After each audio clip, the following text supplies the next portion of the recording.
செய்தியினுடைய தலைப்பு என்னவென்று சொன்னால், இயேசு கிறிஸ்துவின் சரீரம் மூலமாய் நமக்கு என்ன நன்மைகள் கிடைக்கிறது? இயேசு கிறிஸ்துவனுடைய சரீரத்தை மூலமாக என்ன நன்மை கிடைக்கிறது?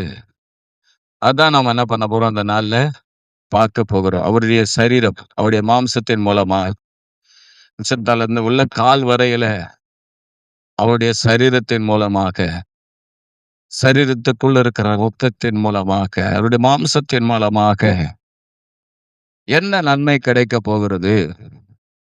நம்முடைய ஆண்டவர் எபிரேயர் 2ஆம் அதிகாரம் 14ஆம் வசனத்தை படிங்க. ஆதலால் பிள்ளைகள் மாம்சத்தையும் இரத்தத்தை உடையவர்களாய் இருக்க, அவரும் அவர்களைப் போல மாம்சத்தையும் இரத்தத்தையும் உடையவரானார். மரணத்துக்கு அதிகாரி ஆகிய பிசாசானவனை தமது மரணத்தினாலே அழிக்கும்படிக்கு, அல்லேலூயா, மாம்சமாய் வந்தார் இயேசு கிறிஸ்து. அல்லேலூயா. யோவான் 1:14 சொல்லுகிற அந்த வார்த்தை மாம்சமாகி கிருபையினாலும் சத்தியத்தினாலும் நிறைந்தவராய் நமக்குள் வாசம் பண்ணினார். மாம்சமானார். சிலுவையிலே அந்த மாம்சத்தை தான், அந்த சரீரத்தை தான் ஒப்பு கொடுத்தார். அந்த சரீரத்தை குறித்து வேதம் என்ன சொல்லுகிறது சொல்லி பார்த்தீங்கன்னா, ஸ்தோத்திரம், அந்த சரீரத்தினால் உண்டான தழும்புகளால் நமக்கு ஆசீர்வாதம் உண்டு, பலன் உண்டு. 1 பேதுரு 2ஆம் அதிகாரம் 24ஆம் வசனம் சொல்லுது, நாம் பாவத்துக்கு செத்து நீதிக்கு பிழைக்கும்படிக்கு அவர் தமது சரீரத்திலே நம்முடைய பாவங்களை சிலுவையிலே சுமந்தார். அவருடைய தழும்புகளால் சுகமானீர்கள். அவருடைய தழும்புகளால், அவர் சரீரத்தினால் உண்டாக தழும்பு. அல்லேலூயா, ஸ்தோத்திரம். யெஸ்யா புத்தகத்துல பாத்தீங்கன்னா சரி. அப்போ அருமையானவர்களே, ஆண்டவராகிய இயேசு கிறிஸ்து அவருடைய சரீரத்தின் மூலமாக, அவருடைய இரத்தத்தின் மூலமாக வரும் ஆசீர்வாதங்களை 4 காரியத்தை நான் உங்களுக்கு சொல்ல போறேன். அல்லேலூயா. எவ்வளவு சீக்கிரம் முடியுமோ முடிஞ்சிடும்னு நினைக்கிறேன்.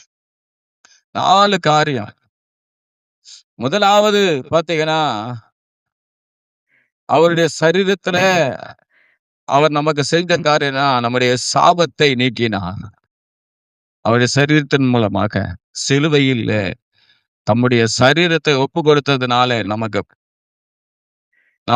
நமக்குண்டான சாபத்தை அவர் சிலுவையிலே சுமந்தார். சாபத்தை எடுத்து போட்டார். 2வது, இயேசு கிறிஸ்துவின் கால், தலை, விலா தழும்புகளினால் நமக்கு சுகம் உண்டாகிறது. இயேசு கிறிஸ்துவின் தழும்புகளால் நமக்கு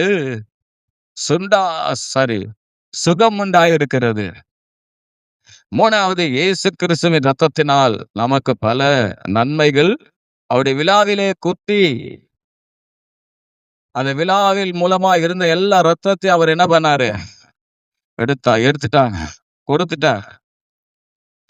கடைசியாக பாத்தீங்கன்னா, அவருடைய சரீரம் நமக்காய் பிற்கப்பட்டது. அல்லேலூயா. பிற்கப்பட்ட அந்த சரீரத்தினால் நமக்கு ஆசீர்வாதம் என்ன? 4 காரியத்தை நான் இன்றைக்கு உங்களோடு கூட பகிர்ந்து கொள்ள விரும்புகிறேன். இது உங்களுக்கு நன்மையாக இருக்கும் என்று நான் விசுவாசிக்கிறேன். அல்லேலூயா, ஸ்தோத்திரம். முதலாவது, யோவான் 12ஆம் அதிகாரம் 2ஆம் வசனத்தை நீங்க படிச்சு பார்த்தீங்கன்னா, அங்கே அவருக்கு 19:2 யோவான் 19:2 போர் சேவகர் முள்ளுகளினாலே ஒரு முடியை பின்னி அவர் சிரசின் மேல் வைத்து சிவப்பான ஒரு அங்கியை பாருங்க. முதலாவது ஆண்டவராகிய இயேசு கிறிஸ்துவினுடைய சரீரத்திலே, அவருடைய சிரசிலே, அவருடைய தலையில போர் சேவகர்கள் என்ன பண்ணினாங்கன்னு சொன்னா, ஸ்தோத்திரம், முள்முடி சூடினார்கள். அவர் ராஜா என்று சொன்னபோது என்ன பண்ணாங்கன்னா, ராஜா தானேன்னு சொல்லி ராஜ கிரீடத்தை அவர் மேல் வைக்காமல் முற்கிரீடத்தை என்ன பண்ணாங்க, அவரு சிரசிலே வைத்து அது முற்கிரீடத்தின் அந்த அந்த என்ன சொல்லலாம், முற்கிரீடத்தினுடைய அந்த அந்த முள்ளெல்லாம் அவர் தலையிலே பாய்ந்த கண் வழியா வந்து அதனாலே அவருக்கு மிகுந்த காயம். அவர் சிரசில, அவருடைய தலையில, தலை முழுவதும் பயங்கரமான காயங்கள், ரத்தம் பீறிட்டு வந்தது. இந்த முள் எதை குறிக்கிறது? ஆதியாகமம் புத்தகம் 3ஆம் அதிகாரம் 17, 18 வசனத்தை நீங்க படிச்சு பார்த்தீங்கன்னா, பின்பு அவர் ஆதாமை நோக்கி, நீ உன் மனைவியின் வார்த்தைக்கு செவி கொடுத்து புசிக்க வேண்டாம் என்று நான் உனக்கு விலக்கின விருட்சத்தின் கனியை புசித்தபடியினாலே பூமி உன் நிமித்தம் சபிக்கப்பட்டிருக்கும். நீ உயிரோடு இருக்கும் நாளெல்லாம் வருத்தத்தோடு அதன் பலனை புசிப்பாய். அது உனக்கு முள்ளும் குறுக்கும் முளைப்பிக்கும் என்றார். போதும் பாருங்க, ஆண்டவர் கொடுத்த சாபத்தின் ஒரு பகுதி தான் முள். இந்த பூமியிலிருந்து முள் முளைத்தெழும்பினது எதனால் என்று சொன்னால், இயேசு கிறிஸ்து தேவனுடைய சாபம். என்னதுங்க? சாபம். பாருங்க, ஸ்தோத்திரம், சாபம். ஆனா அந்த சாபம் இந்நாள் வரையில் என்ன பண்ணல, முடியல. இந்நாள் வரல, முள் இல்லாமல இருக்குது. காட்டு வழியா போனீங்கன்னா, அங்க அப்பெல்லாம் பாத்தீங்கன்னா வேலிங்காத்தா முள் அப்பப்போ குத்திக்கும். அது எடுக்கிறதுக்கே என்ன ஆயிடும், அப்பப்போ குத்திக்கும் கிரிக்கெட் விளையாடும் போது. இப்ப பாத்தீங்கன்னா எங்கேயும் அந்த வேலிங்காத்தா முள் இல்லை. அந்த பக்கம் போனாதான் அப்படி இருக்குது. முள்ளு குறுக்கம் தான் இன்னைக்கு முளைச்சிருக்கிறது. ஆனால் அருமையானவர்களே, ஆனால் ஆண்டவராகிய இயேசு கிறிஸ்து சிலுவையிலே மரத்த வேதம் சொல்லுகிறது, படிங்க பார்க்கலாம். 3ஆம் அதிகாரம், கலாத்தியர் 3ஆம் அதிகாரம் 13, 14. கலாத்தியர் 3, 13, 14. மரத்திலே தூக்கப்பட்ட எவனும் சபிக்கப்பட்டவன் என்று சொல்லி இருக்கிறபடி கிறிஸ்து நமக்காக சாபமாகி நியாய பிரமாணத்தின் சாபத்துக்கு நம்மை நீங்களாக்கி மீட்டு கொண்டார். சொல்லுங்க பார்க்கலாம். நியாய பிரமாணத்தின் சாபத்துக்கு நம்மை நீங்களாக்கி விட்டார், மீட்டு கொண்டார். ஒரு அல்லேலூயா சொல்லுவோமே. இது அருமையான சத்தியம். இப்ப நான் அந்த சத்தியத்தை உங்களுக்கு சொல்லிக் கொடுக்கல. இந்த சத்தியத்தை தெரிஞ்சுக்கிட்டீங்கன்னா அநேக காரியத்தில் நம்ம விடுதலை ஆயிடலாம். ஆனா இப்ப உங்களுக்கு சாதாரணமா ஒரு காரியத்தை நான் உங்களுக்கு சொல்லிக் கொடுக்கிறேன். பாருங்க, நியாய பிரமாணத்தினால் வந்த சாபத்தினால் நம்ம என்ன பண்ணாரா, மீட்டு கொண்டா. அல்லேலூயா.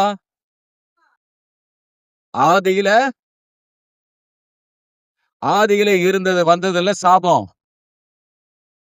லேடிஸ்க்கு என்ன சாபம் கொடுத்தாரு? பெண்களுக்கு, நீ குழந்தை பிள்ளை பிறக்கும் போது கர்ப்ப வேதனைப்படுவேன். அந்த சாபம் தீர்ந்துதா? தெரியல. நீ வேர்வை சிந்தி உன் ஆகாரத்தை புசிப்பாய், அது சாபம் தீர்ந்துதா? தெரியல.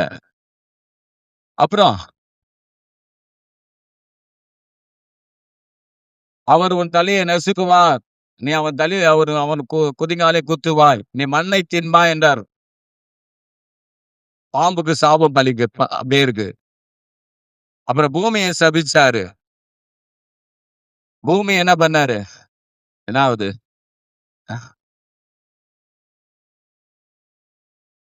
என்னது? பூமிய சபிச்சாரு. இந்த பூமி சபிக்கப்பட்ட பூமியா தான் இருக்கு. அந்த சாபம் என்ன பண்ணல? அந்த சாபம் மாறவே இல்ல. அந்த சாபம் எப்ப மாறும்னா, 22ஆம் அதிகாரம், வெளிப்படுத்தல் 22ஆம் அதிகாரம், அ 22ஆம் அதிகாரம் 3ஆம் வசனத்த படிச்சு பார்த்தீங்கன்னா, படிக்காதீங்க நான் சொல்லிடுறேன். இனி ஒரு சாபமும் இராது. இந்த சாபம்லாம் எப்ப தீரும்னா, ஏதேன் தோட்டத்துல மனுஷன் இருக்கும்போது சாபம் இல்லாதவனா இருந்தான். எப்பொழுது அவன ஏதேன் தோட்டத்தை விட்டு வெளியே துரத்துனாரோ, அப்பதான் அவன் என்ன பண்ணப்பட்டான்? சபிக்கப்பட்டான்.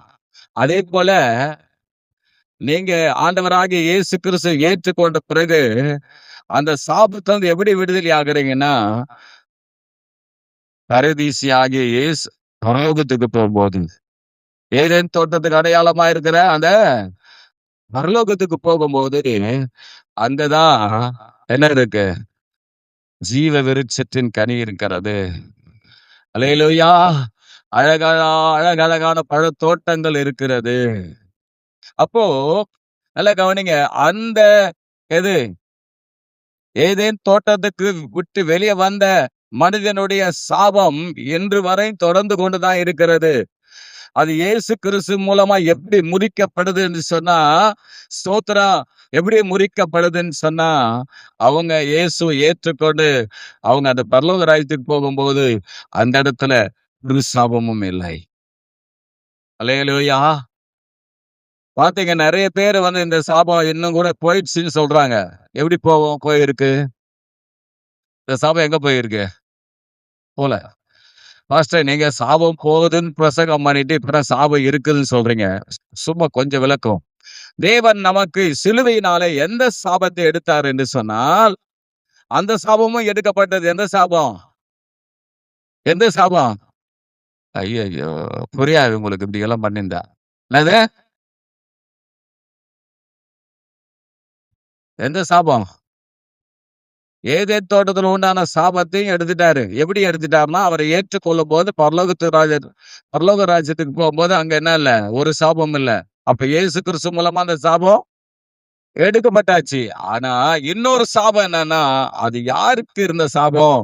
நியாயப்பிரமாணத்தினால் உண்டான சாபம் என்றால் என்னன்னா, அது ஆண்டவருடைய பிள்ளைகளுக்கு, யூத ஜனங்களுக்கு இருந்த சாபம். என்னதுங்க? ஆண்டவர் நியாயப்பிரமாணத்த கொடுத்திருந்தாரு. 12 கட்டளையும் 600க்கும் மேற்பட்டதான நியாயப்பிரமாணத்த ஆண்டவர் என்ன பண்ணியிருந்தாரு? அந்த ஜனங்களுக்கு கொடுத்திருந்தார்.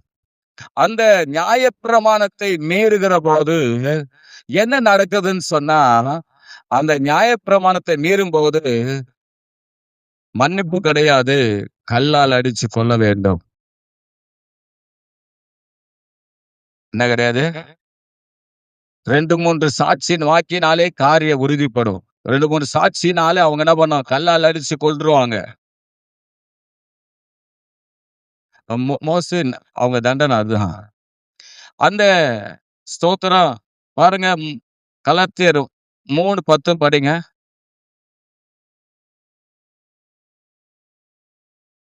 ஆ. யாவரும் நியாயப்பிரமாண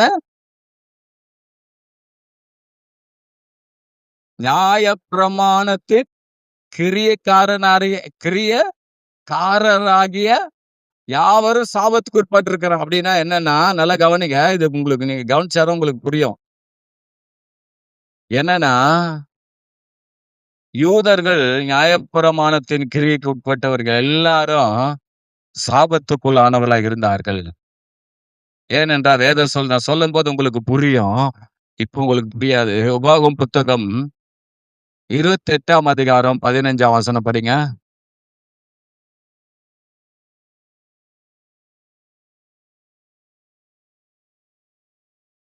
ஐயையோ! என்னாச்சு? என்று நான் உனக்கு விதிக்கிற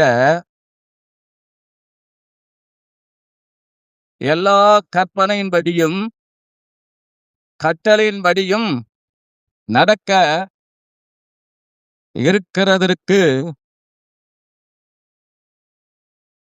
அவர் சத்தத்துக்கு செவி கொடாமல் போவாயாகில் இப்போது சொல்லப்படும் சாபங்கள் எல்லாம் உன்மேல் வந்து உனக்கு பலிக்கும். இதுதான் நியாயப்பிரமாணத்தின் சாபம். இஸ்ரவேல் ஜனங்களுக்கு ஆண்டவர் என்ன பண்ணாரு? சட்ட திட்டங்களை கொடுத்திருந்தார். கொடுக்கும்போது அந்த சட்ட திட்டங்கள் அவங்களுக்கு சாபமா, அது செய்யலைன்னா அது அவங்களுக்கு சாபமா இருந்தது. என்னதுங்க? ஆமா. அதுலயே நீங்க பாத்தீங்கன்னா 27ஆம் அதிகாரம், உபாகமம் 27ஆம் அதிகாரம் 15ஆம் வசனம் படிங்க. கர்த்தருக்கு அருவருப்பான காரியமாகிய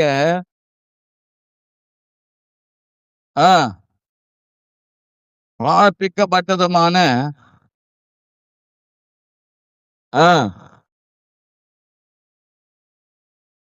சபிக்கப்பட்டவன் என்பார்களாக. நல்ல கவனிங்க. அதற்கு ஜனங்கள் பிரதியுத்தரமாக ஆமேன் என்று சொல்ல கடவர்கள். சாபத்தை ஏற்றுக்கொள்ளணும். அப்படியாக கடவுது. சாபம் அந்த ஜனங்கள் மேல இருந்தது. என்ன எந்த ஜனங்க மேல? இஸ்ரவேல் ஜனங்க மேல நியாயப்பிரமாணத்தின் மூலமாய் சாபம் இருந்தது. நியாயப்பிரமாண சாபம் இல்ல, நியாயப்பிரமாணத்தின் மூலமா சாபம் இருந்தது. என்ன சாபம்? இதை செய்யலைன்னா நீ யார் ஆயிடுவ? சபிக்கப்பட்டு போயிடுவேன். அதே நீங்க 27ஆம் அதிகாரத்துல அப்படி கூட நீங்க 16 கூட படிங்க. தன் தகப்பனையும் தன் தாயையும் தூசிக்கிறவன் சபிக்கப்பட்டவன் என்று என்பார்களாக. ஜனங்கள் எல்லாரும் ஆமேன் என்று சொல்லக்கிறவர்கள். தூங்காதீங்க. அப்ப தாய் தகப்பனை கனகீனப்படுத்துகிறவன் சபிக்கப்பட்டவன் என்று சொல்லக்கிறவன், அது அப்படி ஆயிடும். அந்த அதிகாரம் முழுவதும் நீங்க படிச்சு பார்த்தீங்கன்னா 26ஆம் வசனத்தை படிச்சீங்கன்னா, இந்த நியாயப்பிரமாண வார்த்தைகளை எல்லாம் கை கொண்டு நடவாதவன் சபிக்கப்பட்டவன் என்பார்களாக. ஜனங்கள் எல்லாரும் ஆமேன் என்று சொல்லக்கடவர்கள். இந்த சாபத்தை தான் இயேசு கிறிஸ்து சிலுவையில சுமந்து தீட்டார். ஒரு அலையிலையா சொல்லுங்களேன். வாயத்திறந்த அலையிலையா சொல்லுங்களேன். இப்போ இயேசு கிறிஸ்து என்ன பண்ணாருன்னா, அந்த சிலுவையில அந்த நியாயப்பிரமாணத்தினால் வந்த சாபத்தை சுமந்து தீர்த்துட்டாரு. இயேசு கிறிஸ்து சிலுவையில மரிச்சதுனால, அவர் ரத்தம் சிந்தினதினாலே நமக்கு சாபம் அல்ல, நமக்கு பாவ மன்னிப்பு கிடைக்கிறது. புரிஞ்சுதா? நமக்கு சாபம் கிடையாது, பாவ மன்னிப்பு. ஆனா ஒரே ஒரு காரியத்தை மட்டும் உங்களுக்கு சொல்றேன். உங்களுக்கு சாபம் வராது. தாய் தகப்பனை கனப்படுத்தலாம் சொல்றேன். சாபம் வராது, நீடி ஆயுள் வராது, நன்மை வராது. நீடி ஆயுள் வராது. அல்லேலூயா. அத பவுல் எழுதுறார்.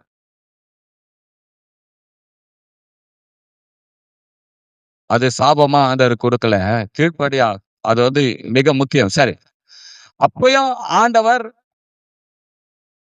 நியாயப்பிரமாணத்துல என்ன சொல்லுது? தாய் தகப்பனுக்கு கீழ்ப்படியெல்லாம். அவனுக்கு கூட்டினு வந்து நடுவில் நிறுத்தி என்ன பண்ணணும்? கல்லால் அடிச்சு அடி மண்டைய உடைக்கணும்.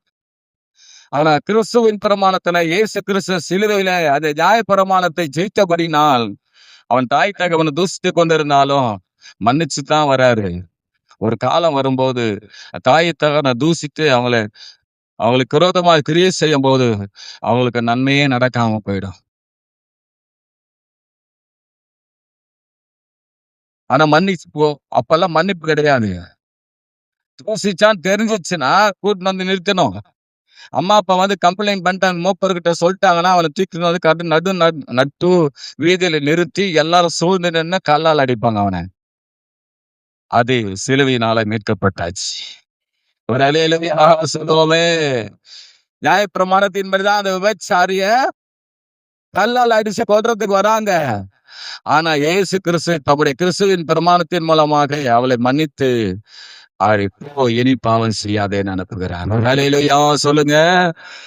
ஐயையோ! ஹல்லேலூயா! அப்போ அருமையானவர்களே, ஸ்தோத்திரம். அந்த சாபம் பாருங்க, என்னாகும் புத்தகம் 5ஆம் அதிகாரம் 22 டக்குன்னு படிங்க. அந்த சாபம் எப்பேற்பட்டது பாருங்க. 5:22 என்னாகமம்.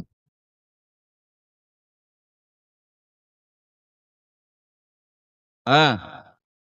சாபகாரணமான இந்த ஜலம் உன் வயிறு வீங்கவும் இடுப்பு சூம்பவும் செய்யும்படி உன் குடலுக்குள் பாருங்க பிரவேசிக்க கடவுது. பாருங்க, இது ஒரு சாபம். நியாயப்பிரமாணத்தினால் உண்டாகும் சாபம். ஒருத்தர் விபச்சாரம் செய்தா அவங்க கணவனுக்கு ஒரு டவுட், இவ விபச்சாரம் செய்யறா அப்படின்னு சொன்ன உடனே சாபகரமான அந்த என்ன பண்ணுது, ஜலத்தை அவ வாயில ஊத்துன உடனே அவ வயிறு வீங்கி சூம்பி அவ சாபமா இருப்பாளாம். அல்லேலூயா! இயேசு ஏற்றுக்கொண்டாது கொள்ளாத அந்த பாவியான எந்த மனுஷனா இருந்தாலும் அவர் இடத்துல வரும்போது நியாயப்பிரமாணத்தின்படி அவன் சபிக்கப்பட்டவனா, அவன் பாவம் செய்து இப்பேற்பட்ட பாவத்தை உள்ளவனா இருந்தாலும் அவன் அந்த பாவம் இயேசுவை ஏற்றுக்கொள்ளும் போது அந்த அவன் என்ன பண்றாரு, ஆண்டவர் தண்டிக்கிறதுல அவனை மறுபடியும் தப்பக்கமா ஏற்றுக்கொள்றார். ஒரு அல்லேலூயா! நிறைய வசனம் இருக்கு, நான் அதை விட்டுறேன். அப்போ நியாயப்பிரமாணத்தினால் உண்டான சாபத்தை ஆண்டவர் முதலாவது எடுக்கிறார். அவருடைய சாபமான முள்முடியினாலே, அவருடைய அவருடைய தலையினால் உண்டான முள்களினால் வந்த காயங்களினாலே, அவர் சரீரத்தினாலே வந்த காயத்தினாலே சாபம் நீங்கினது. சொல்லுங்க, நம்ம எல்லாம் சாபத்துக்கு உட்பட்டவர்கள் அல்ல. நம்ம கிறிஸ்துவின் பிரமாணத்துக்கு உட்பட்டவர்கள். இதுவே ரொம்ப நேரம் ஆயிடுச்சு, டக்குன்னு கடந்து போவோம். 2வது காரியம் பாருங்க, 1 பேதுரு 2ஆம் அதிகாரம் 24ஆம் வசனம். நாம் பாவங்களுக்கு செத்து நீதிக்கு பிழைத்திருக்கபடிக்கு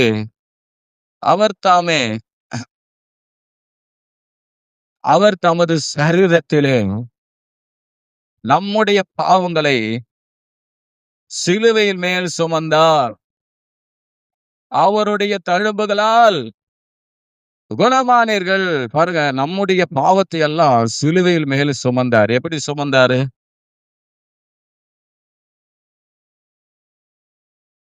2 கரங்கள் மூலமாக, 2 கால்கள் மூலமாக, அவருடைய சிரசின் மூலமாக, அவருடைய விலா மூலமாக. அல்லேலூயா! இவைகள் எல்லாம் தான் கை, கால்கள், விலா, தழும்பு, அவைகள் எல்லாம் அவர் தழும்பாய் வைத்திருக்கிறார். தழும்பாய் இருக்கிறது. அவர் இந்த உலகத்திலே நமக்காக அந்த பட்ட பாடுகளினாலே, அவர் கரங்களிலும் கால்களிலும் பட்ட காயங்களிலும் தழும்புகளாலே அவர் என்ன பண்ணுகிறார் என்று சொன்னால் அருமையானவர்களே, என்ன சொல்லப்பட்டிருக்கிறது? அவருடைய தழும்புகளால் குணமாவீர்களா, குணமானீர்களா? குணமானீர்கள். முடிச்சிட்டார். ஸ்தோத்திரம். எப்படி சொல்றது? என்னதான் வியாதி நமக்கு இருந்தாலும் இதை சொல்லாம இருக்க முடியாது. அப்ப அநேக நேரத்துல சுகர், பிரஷர், ஒரு சில வியாதிகள் நமக்குள்ள இருந்தாலும் அதெல்லாம் பார்த்து நமக்கே வியாதி சுகமாகல, இந்த வார்த்தையில எப்படி பிரசங்கம் பண்றதுன்றது போல, அல்லது நாம கூட நமக்கே இந்த ஒரு சில பலவீனம்லாம் இருக்கு, நாம எப்படி மற்றவங்களை பார்த்து இயேசு கிறிஸ்து தழும்புகளால் சுகமானீர்கள் என்று சொல்றது அப்படின்னு சொல்லி நம்ம அமைதியாயிடுறோம். அடுத்தது அதை குறித்து நாம என்ன பண்றது இல்ல, ஆண்டவர்கிட்ட ஜெபம் பண்றதும் கிடையாது, அறிக்கைறதும் கிடையாது.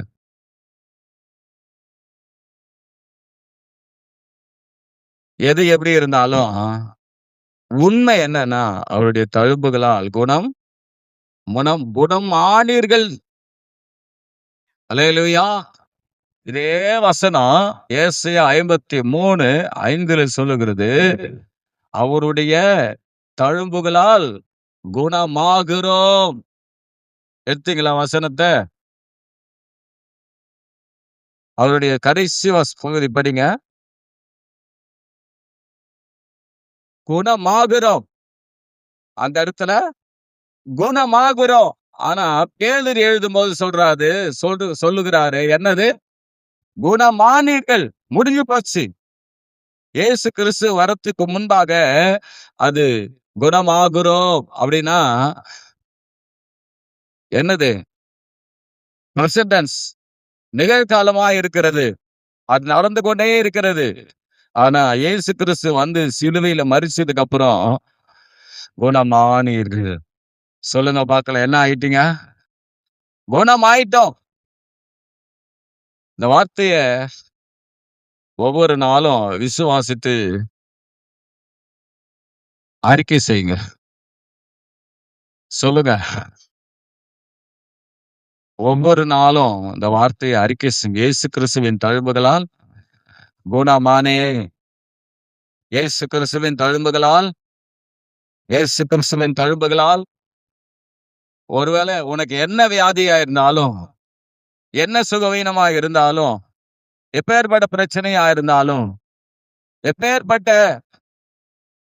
வியாதியா இருந்தாலும், இந்த வார்த்தைகள் அறிக்கையிட்டுக்கிட்டே வாங்க. ஒரு பக்கம் நீங்க மருந்து எடுக்கலாம். ஒரு சிலர் வந்து எப்பேற்பட்டவங்களா இருக்கிறாங்க? எப்படி?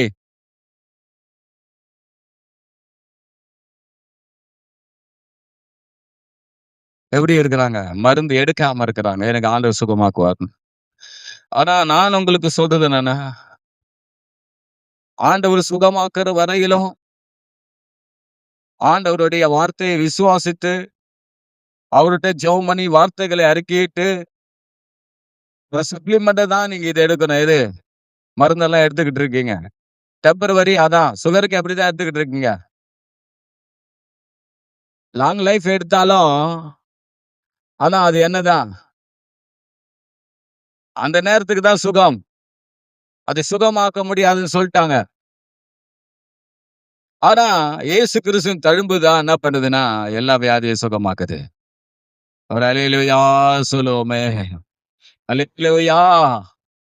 நம்ம அநேக நேரத்துல நான் எப்பயும் சொல்றது போல சபைகளிலே விசுவாசிகள், ஊழியக்காரங்க நாங்க தப்பு பண்றது என்னன்னா, அநேக வந்து பரலோக ராஜ்யத்தை குறித்து நாங்க பேசிக் கொண்டிருக்கிறது சரி, பரிசுத்தத்தை குறித்து பேசுறதும் சரி, தேவனுக்கு பிரியமா வாழ்வதை குறித்து பேசுறது சரி. அதே நேரத்திலேயே சுகமாக்குறதை குறித்து நாங்களோடு கூட நிறைய பேசணும். அப்பதான் அந்த சுகமாக்க வல்லமை நமக்கு வெளிப்பட ஆரம்பிக்கும். இந்த சுகமாக்க வல்லமையை நம்ம என்ன பண்ணணும்னா விசுவாசிக்கணும். சொல்லுங்க பார்க்கலாம். சுகமாகிறவர்ல விசுவாசிச்சுக்கிட்டே இருக்கணும், அறிக்கை செஞ்சுக்கிட்டே இருக்கணும். ஆண்டவரே எனக்கு உதவி செய்யுங்கப்பா அப்படின்னு சொல்லிட்டு அறிக்கை செஞ்சுக்கிட்டே இருங்க, ஜெபம் பண்ணிக்கிட்டே இருங்க. ஒருவேளை உங்க வாழ்க்கையில வியாதியின் கொடுமையினால விசுவாசிக்க முடியாது இருந்தாலும் இந்த ஒரு விசுவாசம் இருந்தா போதும். என்ன விசுவாசம்? அவர் விசுவாசம், நான் அவர் எனக்கு சுகம் கொடுப்பாரு. ஒரு பக்கம் உன் வியாதியின் பிரச்சனையில என்ன பண்ணிக்கிட்டு இருக்கிற? வேதனையோடு இருந்தாலும் ஆனா உனக்குள்ள அந்த கொஞ்சம் விசுவாசம். என்ன விசுவாசம்? கொஞ்சம் விசுவாசம் தான் மெய்யான முழுமையான விசுவாசம்.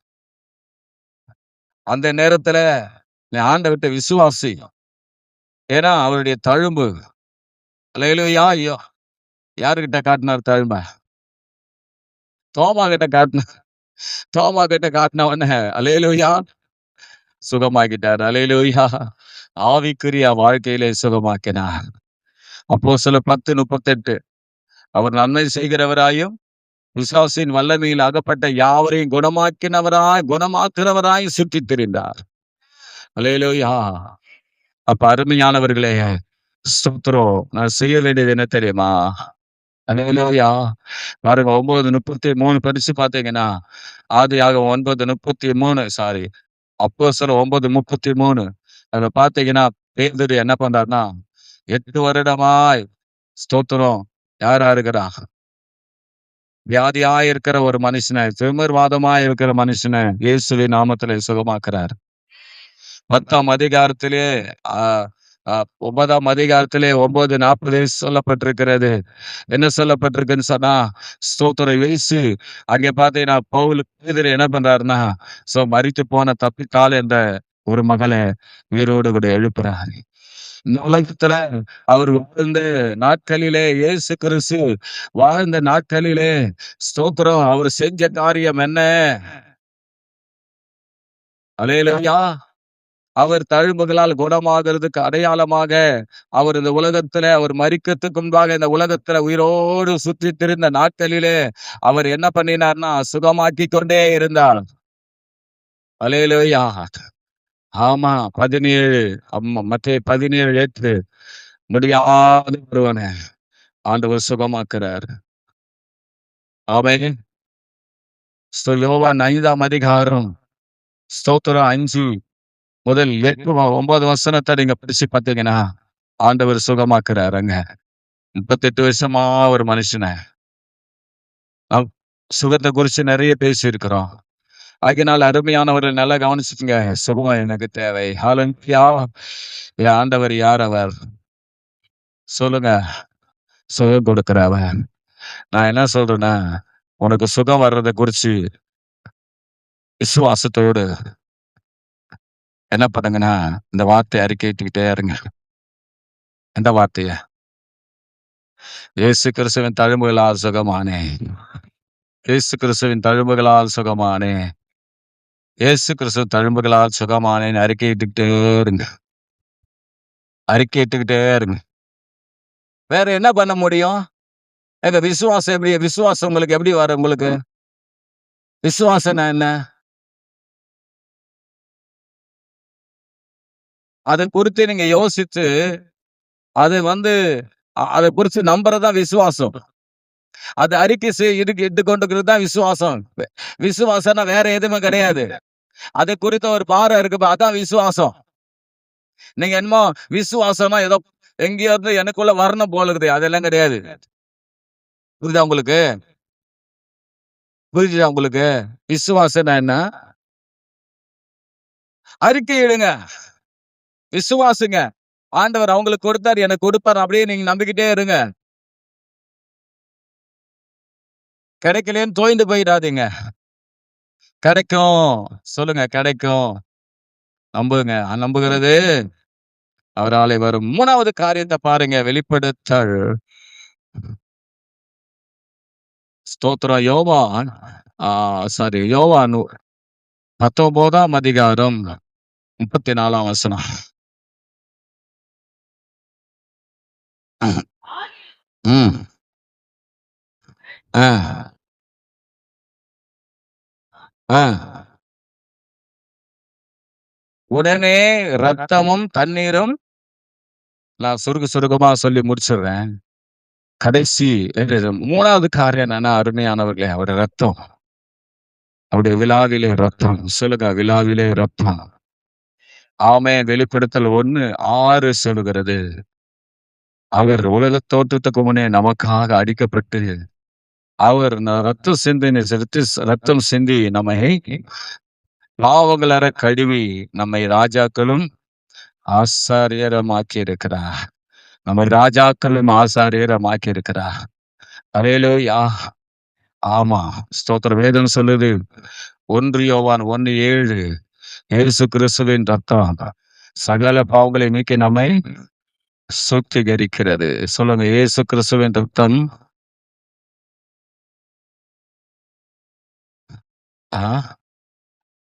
இயேசு கிறிஸ்துவின் ரத்தம் சகல பாவங்களை நீக்கி சுத்திகரிக்க. அவருடைய ரத்தம்.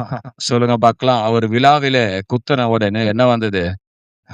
ஃபர்ஸ்ட் ரத்தம். அப்புறம் என்ன அர்த்தம்? அவருடைய சரீரத்தில் இருந்த எல்லா ரத்தமும் வெளியே வந்துச்சு. அல்லேலூயா. கெத்செமனே தோட்டத்துல அவர் ஸ்தோத்திரம் 23ஆம் அதிகாரம் லூக்கா 33ஆம் வசனம் சொல்லுது. அவரு ஸ்தோத்திரம். அந்த வசனத்தை படிங்க பார்க்கலாம்.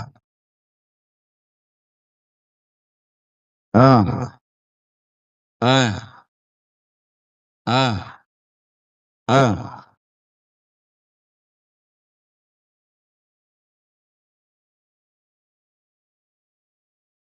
சிலுவையில் அறைந்தார்கள். கைகளிலே, கால்களிலே ரத்தம். சொல்லுங்க பார்க்கலாம். அவர் ஸ்தோத்திரம். 22ஆம் அதிகாரம் 44ஆம் வசனம் சொல்லுது. ஸ்தோத்திரம். லூக்கா 22:44 அவரு கெத்செமனே தோட்டத்துல அவர் என்ன பண்ணா? அவருடைய ரத்தம் சிந்தினார். ரத்தத்தின் பெருந்துளிகளாய் சிந்தினார். அவர் ரோடெல்லாம் கடந்து வரும்போது, பிலாத்தினுடைய அரண்மனையிலிருந்து அவர் கபாலஸ்தலம் வரையிலும் அவர் கடந்து போகும்போது, வாரினால் அடித்து அவரும் ரத்தத்தை சிந்திக் கொண்டே சென்றார். அவர் கெத்செமனே தோட்டம் முதல் அதை ஈட்டி குத்துற வரையிலும் ரத்தத்தை தன்னுடைய ரத்தம் முழுவதும் சிந்திக் கொண்டே வந்தார். ஒரு அல்லேலூயா. ரத்தம் சிந்தி நம்மை மீட்டார். இயேசு கிறிஸ்துவின் ரத்தம் சகல பாவங்களை நீக்கி நம்மை சுத்திகரிக்கும். ஒரு அல்லேலூயா சொல்லுங்களேன் பார்க்கலாம். எல்லா ரத்தம், எல்லா பாவங்களையும் மேற்கு மேற்குக்கு கிழக்குக்கு எவ்வளவு தூரமோ அவ்வளவு தூரம் நம்முடைய பாவத்தை என்ன பண்ணாரா? ஆமா, நினைவு கூற மாட்டார். பாவம் செய்யாத மகனை போல நம்மை பார்க்கிறார் பரமபிதா என்ற வேதம் அங்கே சொல்லப்பட்டிருக்கிறது. பாருங்க. ஸ்தோத்திரம். லூக்கா சாரி எபிரேயர் 10ஆம் அதிகாரம் 20ஆம் வசனம். எபிரேயர் 10:20.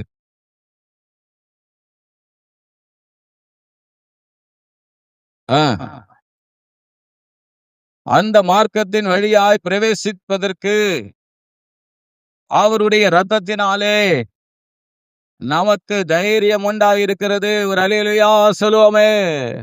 சொல்லுங்க ஒரு தைரியம். என்ன தைரியம்? இயேசு கிறிஸ்துவோடு கூட சேருவதற்கு தைரியம்.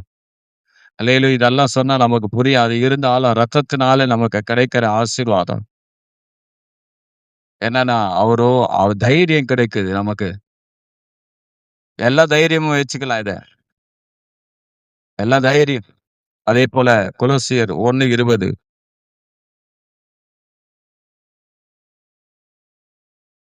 கொலோசியர் 1:20.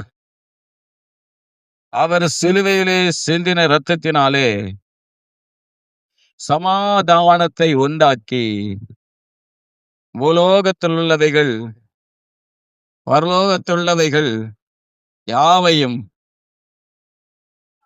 ஒப்பரவாக்கி போதுமா? பாருங்க. ஸ்தோத்திரம். அங்க சொல்லப்பட்டிருக்கிறது. ஸ்தோத்திரம் என்னன்னா, ஸ்தோத்திரம் என்ன சொல்லப்பட்டிருக்கிறது? சமாதானம்.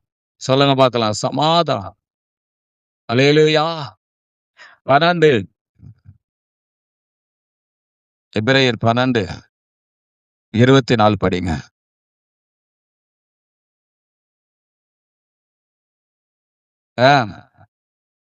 மத்தியஸ்தராகிய இயேசுவினிடத்திற்கு ஆபேலுடைய பேசினதை பார்க்கிலும் நன்மையானவைகளை பேசுகிற ரத்தமாகிய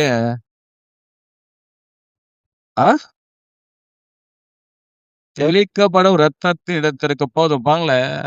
நன்மையானவைகளை பேசு ரத்தம். சொல்லுங்க பார்க்கலாம். 2 குறிப்போடு விட்டாச்சு, முடிஞ்சு போச்சு. அவ்வளவுதான். அடுத்த குறிப்பு என்ன? இதுதான் தெரியுமா? என்ன சொன்னார் 2வது குறிப்பு? 3வது குறிப்பு? ரத்தத்தினாலே பல நன்மைகள். ஹல்லேலூயா. உச்சந்தலை முதல் உள்ள கால் வரையில ஒவ்வொரு அவயத்தின் மூலமாக அவர் ரத்தம் சிந்தினார். ஹல்லேலூயா. ஏதேன் தோட்டத்துல மனுஷன் செஞ்ச பாவத்துக்காக ஸ்தோத்திரம். கெத்செமனே தோட்டத்துல ரத்தம் சிந்த ஆரம்பித்தவர். ஹல்லேலூயா. ஸ்தோத்திரம். கபால ஸ்தலத்திலே வந்து முழு ரத்தத்தை சிந்தி நமக்காக ஒரு தைரியத்தை கொடுத்திருக்கிறார். நமக்காக ஒரு சமாதானத்தை கொடுத்திருக்கிறார். நமக்காக ஒரு நன்மையை கொடுத்திருக்கிறார். நன்மையானவைகளை பேசு ரத்தம். கடைசி நான் சொல்லி முடிச்சிடுறேன். அல்லேலூயா. ஸ்தோத்திரம். 27ஆம் அதிகாரம். யோவான் 19ஆம் அதிகாரம். தள்ளி 19ஆம் அதிகாரம் யோவான் 1ஆம் வசனம். அப்பொழுது பிலாத்து இயேசுவை குறித்து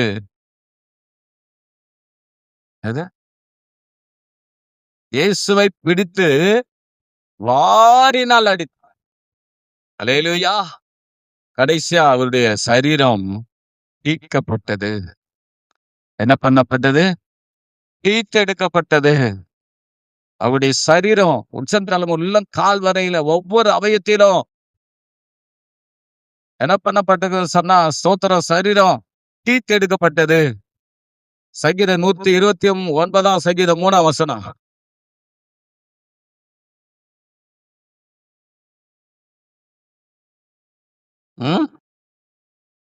நல்லா கவனிங்க, இந்த வசனத்தை பாருங்க. இங்க பாருங்கப்பா, இங்க பாருங்க. விரும்புகிறவர்கள் பாருங்க, என் முதுகின் மேல் உழுது தங்கள் படைச்சால்களை நீளமாக்கினார்கள். இயேசு கிறிஸ்துவுடைய தழும்புகள் எப்படி இருந்ததுன்னா, உழப்பட்ட நிலம் போல அவருடைய முதுகு இருந்தது. அவருடைய காயங்கள் எல்லாம் எப்படி இருந்ததா? உழப்பட்ட நிலம் போல இருந்தது. 50ஆம் அதிகாரம், இயேசு 50ஆம் அதிகாரம் 5 முதல் 5, 6 வசனத்தை படிங்க.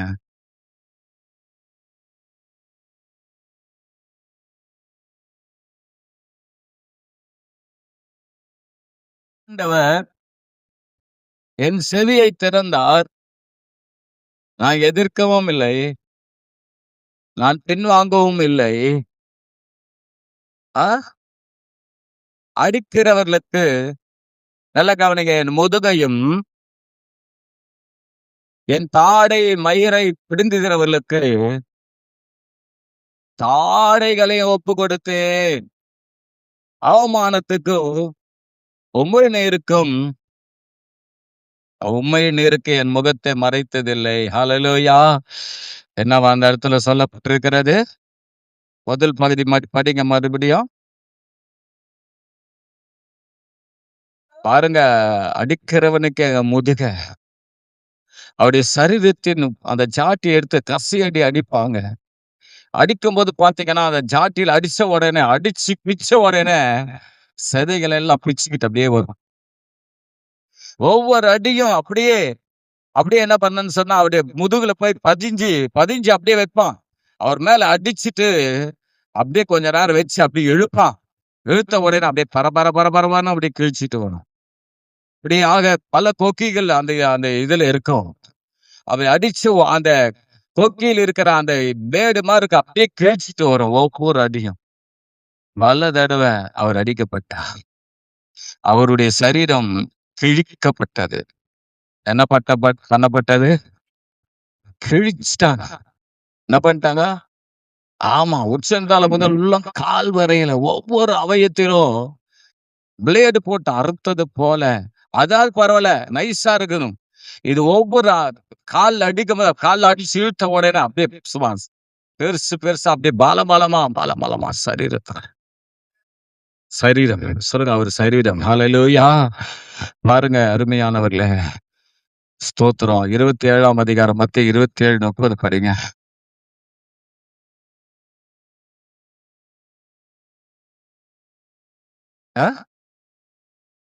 அவர் மேல் துப்பி அந்த கோலை எடுத்து சிரசில் அடிச்சாங்க.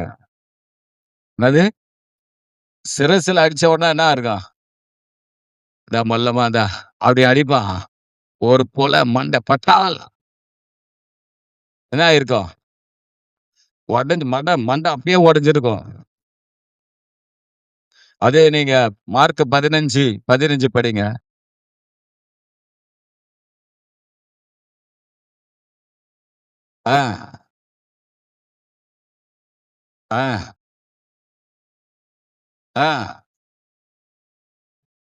வாரினால் அடிப்பித்து,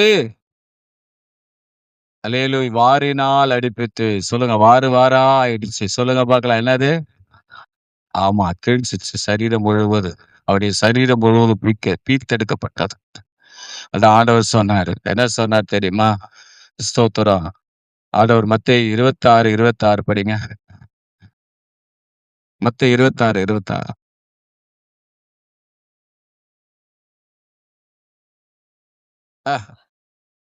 நல்லா கவனிங்க. அவர் போஜனம் பண்ணுகையில்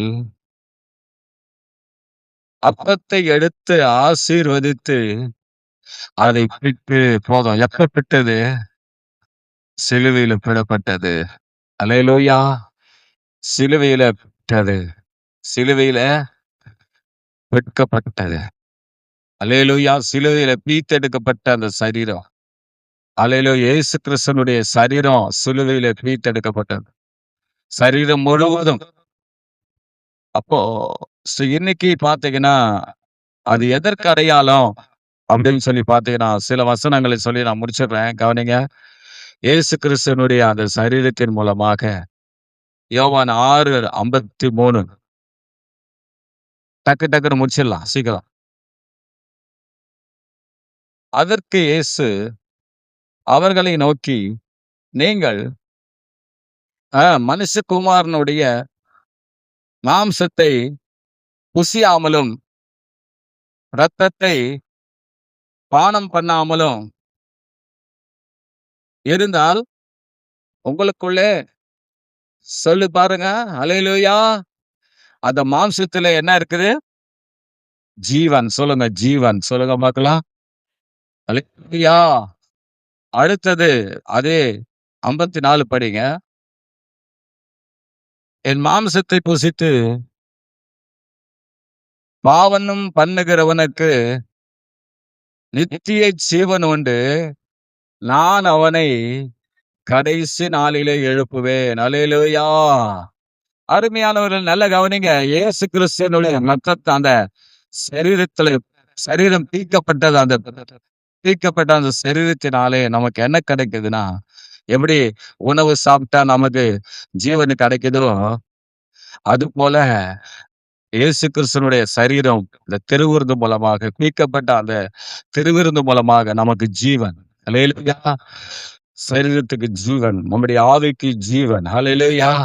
இந்த ஆவியானது என்ன பண்ணுதுன்னா, அந்த இயேசு கிறிஸ்து சரீரம் என்ன பண்ணுதுன்னா, நம்மை பரலோகத்துக்கு கொண்டு போகுது, நித்திய ஜீவனுக்கு கொண்டு போகுது. அதுக்கப்புறம் என்ன பண்ணுதுன்னு சொன்னா, நம்மை உயிர்த்தெழ வைக்குது. ஒரு அல்லேலூயா சொல்லுவோமே. அல்லேலூயா! யாருக்கெல்லாம் இது நல்லா புரிஞ்சுது? ஆமேன் மட்டும் சொல்லாதீங்கன்றேன். நீங்க சரியாவே கவனிக்கல இத. ஹல்லேலூயா! நான் ஒரு கேள்வி கேட்கிறப்ப சொல்லுங்க பார்க்கலாம். அல்லேலூயா! முதல்ல என்ன சொல்லுங்க பார்க்கலாம்? சாபத்துக்கு நீங்களாக்கி விட்டார். 2வது தழும்புகளால் சுகமானீர்கள். 3வது ரத்தத்தினாலே பாவம் மன்னிப்பு. அப்புறம்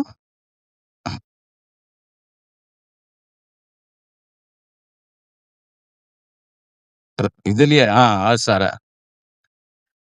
பீக்கப்பட்ட அந்த சரீரத்தினாலே ஹல்லேலூயா நமக்கு ஜீவன், நித்திய ஜீவன், உயிர்த்தெழுதல். ஹல்லேலூயா! ஆமென். ஸ்தோத்திரம். இயேசு கிறிஸ்துவினுடைய அந்த சரீரத்தின் மூலமாக நமக்கு வந்த ஆசீர்வாதங்கள் என்ன? சாபத்திலிருந்து அந்த முள்முடி சூடி அவர் நம்மை சாபத்திலிருந்து விடுதலை ஆக்கினார். நியாயப்பிரமாணத்தின் சாபத்திலிருந்து விடுதலை ஆக்கினார். அல்லேலூயா! 2வது தழும்புகளால் சுகமானோம். 3வது ரத்தத்தினாலே ஆசீர்வாதம். 4வது அவருக்கு தீக்கப்பட்ட அவருடைய சரீரம் உச்சந்தலை முதல் உள்ள கால் வரையில தீக்கப்பட்ட அவருடைய சரீரம். ஹல்லேலூயா! கர்த்தருக்கு ஸ்தோத்திரம். எல்லாரும் எழுந்திருப்போம். கர்த்தரை நோக்கி பார்க்கலாம். ஹல்லேலூயா!